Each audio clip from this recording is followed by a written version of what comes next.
Olá pessoal, tudo bem? Vocês inscritos no canal E aí, já orou hoje?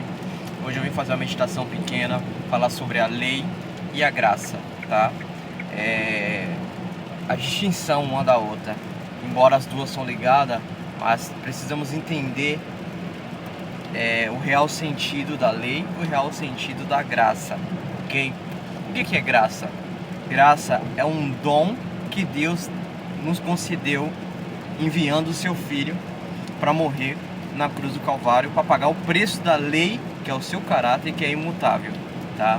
Então, a morte de Jesus Cristo foi um dom que Deus deu para nós de graça, para que nós concedemos a salvação e a vida eterna em Cristo Jesus. Isto é graça, tá? Você não precisa pagar nada para ser salvo, porque o preço já foi pago. Mas o fato de Jesus Cristo ter morrido para pagar o preço do nosso pecado, que a Bíblia fala lá em Romanos, que o salário do pecado é a morte, e Jesus Cristo ele se fez homem, se encarnou humano, estará preso, retido num corpo humano por toda a eternidade, se tornou ser humano, e ele viveu 33 anos nessa terra sem pecar. Então, por fato, se a Bíblia fala que o salário do pecado do ser humano é a morte, e se um ser humano viveu sem pecar, ele ganhou ao contrário, a vida, e foi isso que aconteceu com Cristo. Nós pecamos, ser humano, nossos primeiros pais pecou e ganhou de troféu a recompensa, a morte. Jesus Cristo veio como ser humano, um Deus em forma humana, viveu como ser humano seus 33 anos e não pecou. Por fato dele não ter pecado como ser humano, ele ganhou a vida. Então ele fez uma troca. A vida que ele ganhou por ele nunca ter pecado, ele nos concedeu a nós todos, seres humanos. E a morte que cabia a toda a humanidade, por fato de ter pecado, se nós sermos filhos, somos descendentes de Adão, ser humano que pecou, nós merecia a vida. Então ele fez ao contrário, nós merecia a morte. A vida que ele ganhou por não ter pecado, ele nos concedeu, e a morte que nós merecemos, ele pagou. Então isso se resume numa única palavra, que é graça, tá? Mas a pergunta que não quer calar: a lei foi anulada na cruz? Cristo anulou a lei na cruz? Essa é a pergunta que não quer calar, e eu vou explicar para você. De maneira nenhuma. Sabe por quê? No livro de Romanos, no capítulo 3, no versículo mais ou menos 34, Paulo fala o seguinte: anulamos a fé pela lei, anulamos a lei pela fé? De modo nenhum, antes confirmamos. A fé e a graça é a mesma coisa. Para você crer na graça, você precisa ter fé. Fé em quem? Em Jesus Cristo, que morreu por você.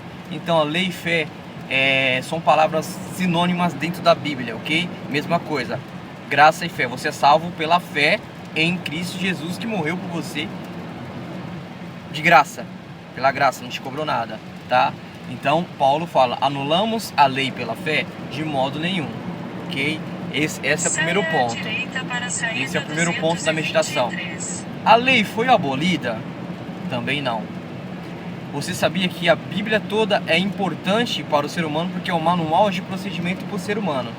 A Bíblia toda, porque lá no livro de 1 Pedro está escrito o seguinte: que toda a escritura é inspirada por Deus e útil para a correção, para a repreensão, a fim de que o ser humano seja perfeitamente habilitado para toda boa obra, ok? Então, a Bíblia toda é importante, a Bíblia toda é inspirada pelo Deus Espírito Santo, por isso que ela tem um poder transformador que ela tem. Esse é o segundo ponto. Terceiro ponto: a lei de Deus, ela continua em vigor até hoje, ela não foi abolida, a lei de Deus é a mesma. Tem algumas pessoas que falam que existe nova aliança, Cristo trouxe um novo mandamento, mas só que, vou te falar, a lei é tão importante que ele é o próprio caráter de Deus, que rege todos os mundos que Deus criou. O único mundo manchado com pecado é o nosso mundo, o planeta Terra. Os outros mundos não caíram em pecado, e eles assistem o nosso mundo como para estudar a misericórdia, a bondade, o amor de Deus que Deus tem por nós, e como que seria um mundo sem seguir os governos, as leis de Deus, que é boa, que é santa, que é o seu caráter. Então ele olha, eles estudam o nosso mundo. Isso que existe outros mundos criados. Se você quer saber onde está escrito na Bíblia, em Jó, no capítulo 1, versículo 1, ok? Você vai lá e confere, que está escrito isso lá, que Deus fez uma reunião no céu com todos os habitantes dos outros mundos, e Satanás foi nessa reunião representando a terra, por causa que ele ganhou a terra por direito, quando ele venceu o primogênito dessa terra que Deus tinha dado por herança, que é Adão, ok? Então você vai lá em Jó e confere.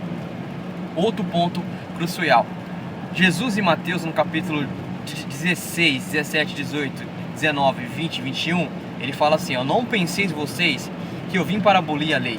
Eu não vim para abolir, eu vim para cumprir.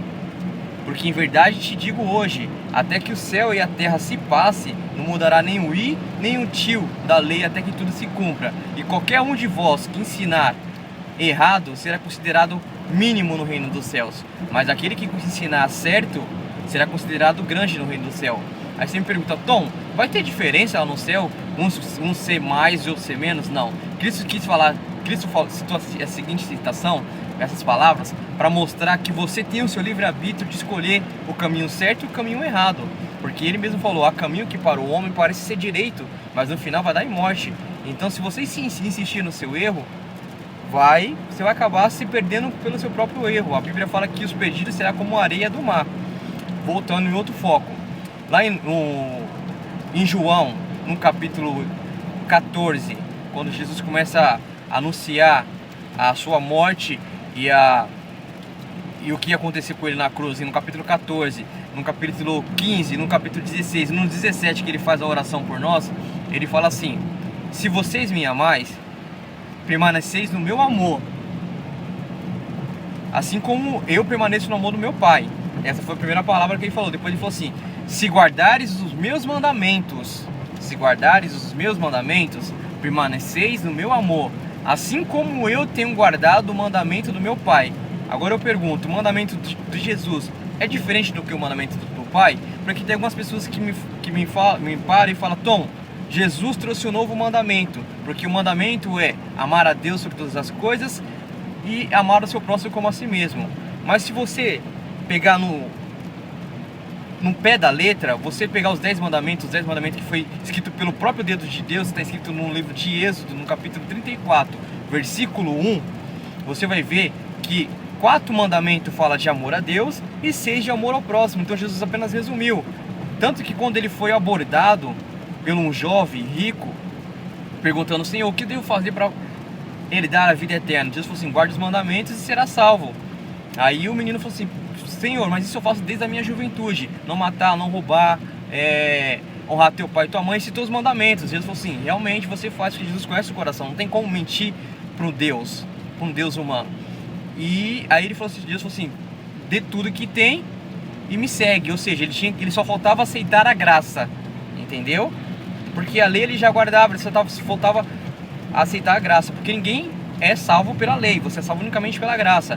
Ou seja, eu guardo a lei não para ser salvo, eu guardo a lei porque eu já fui salvo. Esse é o ponto em questão. E também Jesus falou, e também João, há cerca de 40 anos depois da morte, 50 anos depois da morte de Cristo, o livro de Apocalipse foi escrito. No Apocalipse, no capítulo 12, versículo 17, fala o seguinte: aqui está a perseverança. Perseverança é quando a pessoa persevera. Perseverança dos santos. Santo é aquela pessoa que é separada. Aqui está a perseverança dos santos: os que guardam os mandamentos de Deus e têm a fé em Jesus. Aí eu pergunto: os mandamentos foram abolidos? O fato de Cristo falar que o novo mandamento é amar a Deus, amar ao próximo, significa que anulou os outros mandamentos que Deus escreveu, que Ele mesmo junto com seu Pai escreveu? De forma nenhuma. Os mandamentos ainda continuam em vigor. Até porque se fala assim: o mandamento agora Cristo trouxe um novo mandamento. Vamos fazer uma analogia aqui só para você entender. Lá no mandamento de Deus, Deus fala assim: não matarás. Cristo vem aqui na terra e fala assim: qualquer um que olhar com ódio, sentir ódio, raiva do teu irmão no seu coração, já matou. Então, se você olhar dentro da analogia, da lógica, o mandamento de Cristo parece ser mais pesado do que o de Deus. Não que um está contra o outro. Usando outro exemplo, Deus fala lá na lei dele, escrito: não adulterarás. Aí Jesus Cristo vem e fala assim: qualquer um que olhar por uma mulher desejando, com desejos impune no coração, já adulterou com ela. Então, então se pegando na lógica, parece que os mandamentos de Cristo é mais pesado. Então eu prefiro ficar com os mandamentos que vocês falam que foi dado para o povo de Israel. Não, o mandamento não foi dado para o povo de Israel. O mandamento, os 10 mandamentos, foi dado por ser humano, foi dado no Éden. Porque quando Caim matou Abel, a morte já era um pecado, já foi uma condenação. Entendeu? Então os mandamentos existem desde a eternidade. Porque a Bíblia fala que lá no céu existe um santuário, e onde Cristo está ministrando como nosso sacerdote, nosso advogado, intercedendo por nós. E dentro do santuário existe a Arca da Aliança. Dentro dessa Arca da Aliança está as tábuas dos 10 mandamentos que rege todo o universo. Isso que eu estou falando você pode ler no livro de Hebreus, tá? Hebreus no capítulo 1, 2, 3, lá está falando sobre o sacerdotismo de Cristo, tá bom? Então esse foi o tema sobre a graça e a lei. Que Deus te abençoe, que Deus te guarde, que Deus te ilumine. Esse é meu desejo. Amém.